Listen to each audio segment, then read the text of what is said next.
All right, HeroQuest enthusiasts, we're jumping in with some Tactica from the perspective of the Overlord, from the perspective of running a scenario, playing a mission, and really trying to make it challenging against the players. Now, I promise in this vlog, and in the next 2 or 3 as we build on some of these core Tactica ideas, we're looking to build a checklist, there will be no spoilers. I'm not going to get into mission specifics, scenario specifics, because you're exploring the campaign, you're exploring the quests, so it's spoiler free.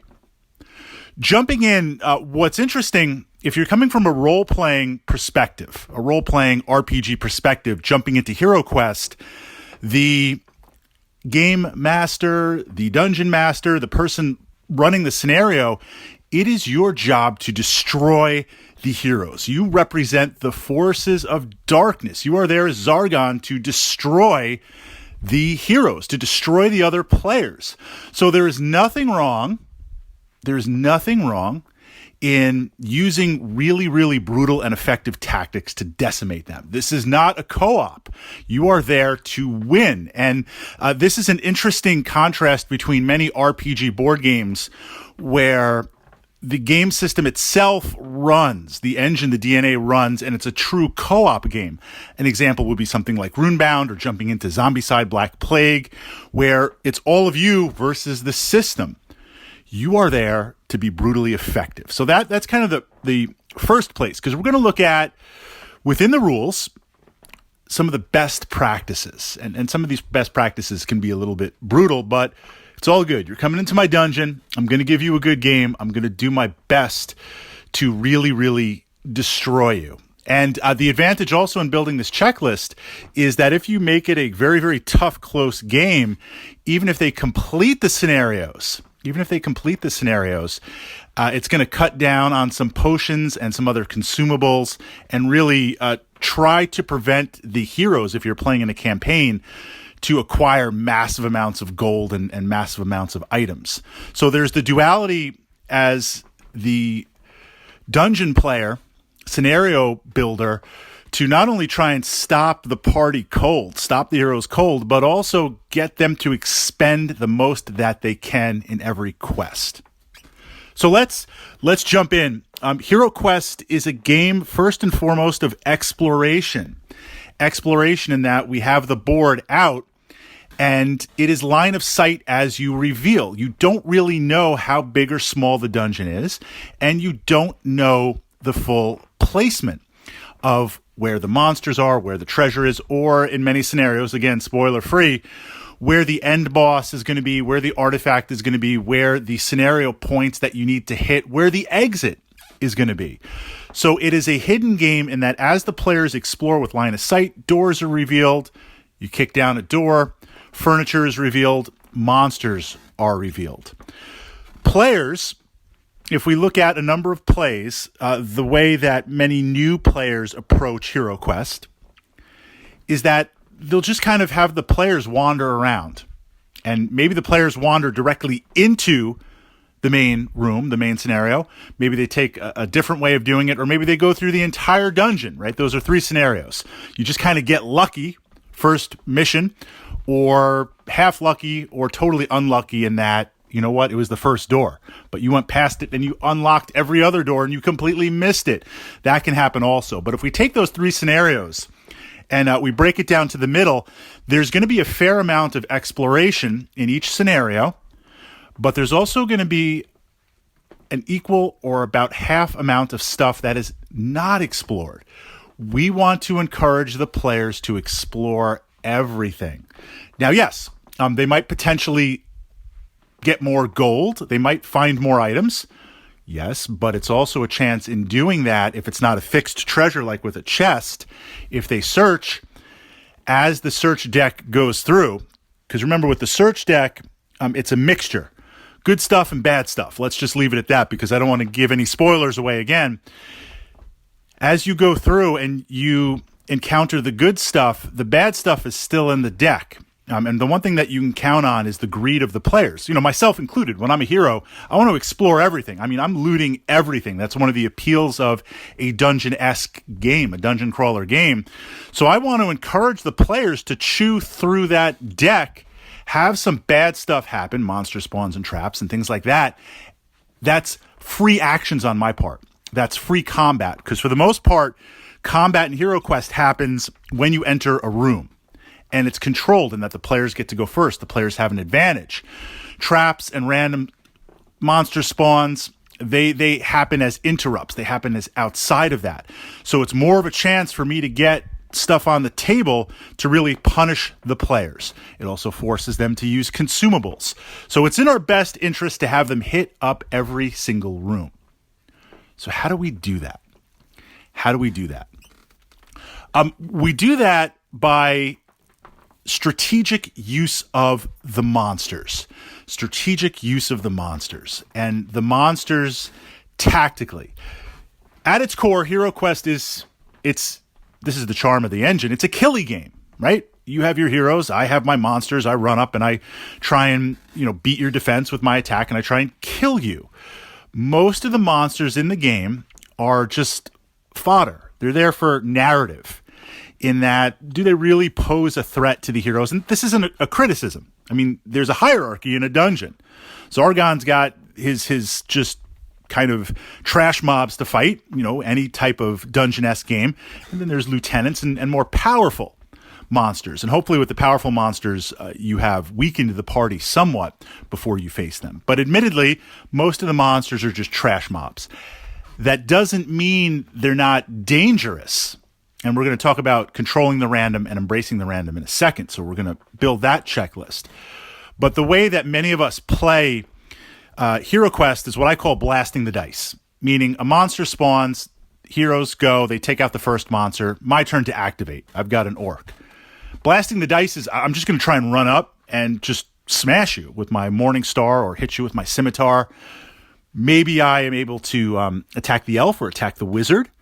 But if I'm going against the dwarf or the barbarian that has more life/body, whatever we want to call it, depending on the edition, then it's what are the chances of really hurting them significantly? And likewise, if I'm that close to them, if I miss or if I hurt them, they're going to kill me next turn. So a smart party will use all four characters, put the strong ones up front, the weak ones in the back. I mean, that's Party Tactica 101. We play Dungeons and Dragons. It's like, what's the party marching order? You don't put the wizard in the front, or if the wizard's in the front, things have gotten really bad. I mean, sometimes you do cycle the barbarian back if he takes a lot of hits because you don't want to lose the scenario.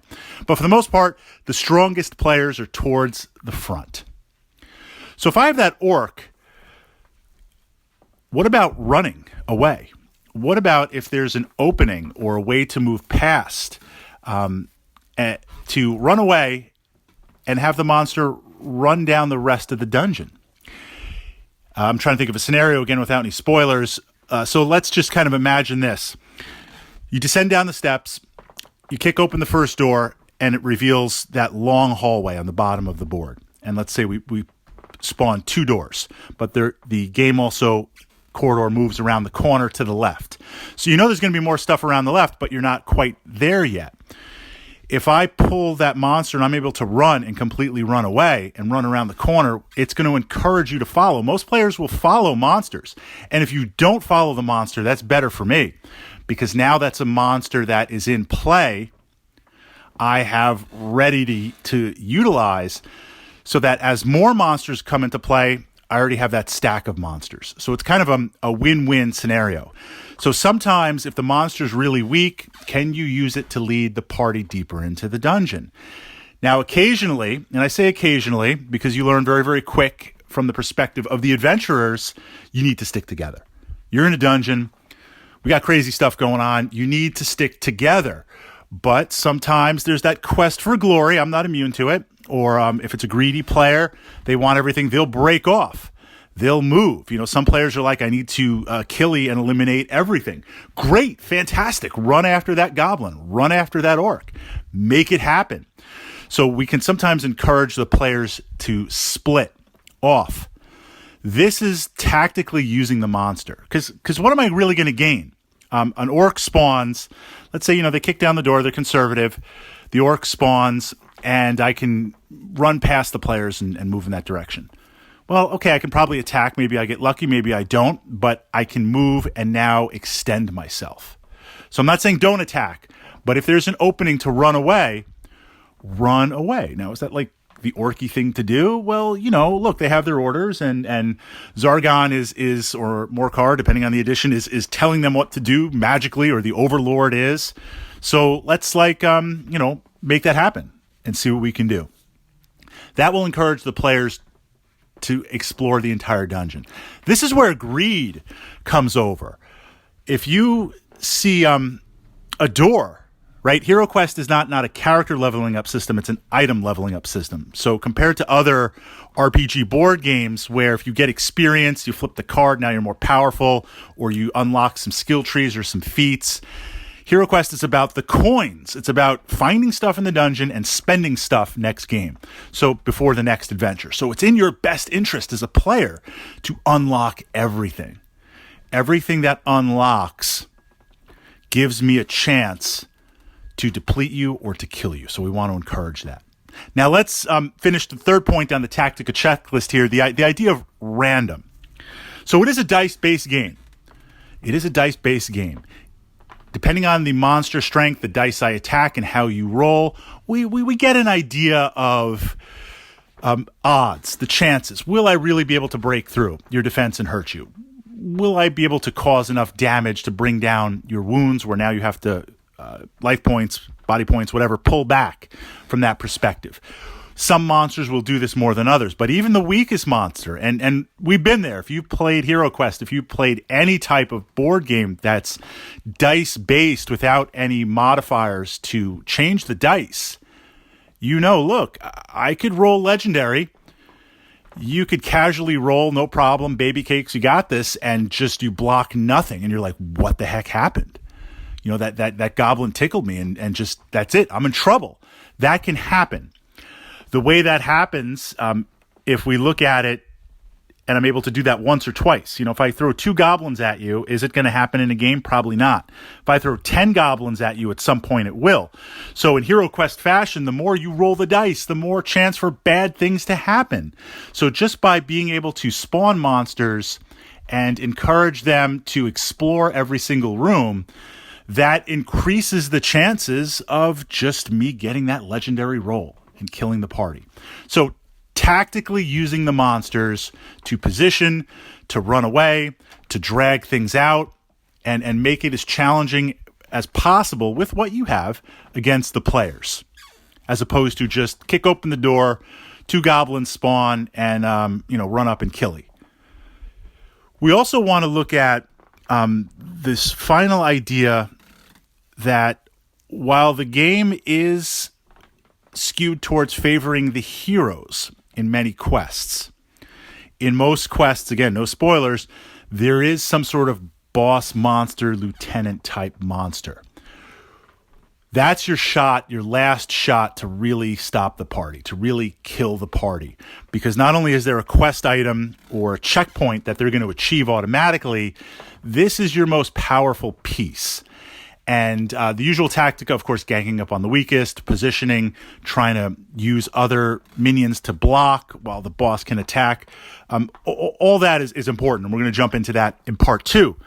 But ideally, we want to get the players weakened before they hit that boss. And weakened is in they've taken damage, they've used any consumables that they've found or brought with them, putting them in a position where you're going in and you're not fully strong. That is the goal. That is the ideal. That's what we're looking for. Again, that's done by encouraging exploration, because it's going to encourage you to fight every single monster, and I might get lucky with that goblin, and it's going to encourage you through greed to search every single room and burn through that deck and get hit by traps as you go. A lot of stuff from that perspective. Get them to go the long way. Get them to explore everything. Get them to follow those monsters to places in the board that are dead ends, so they burn that time exploring.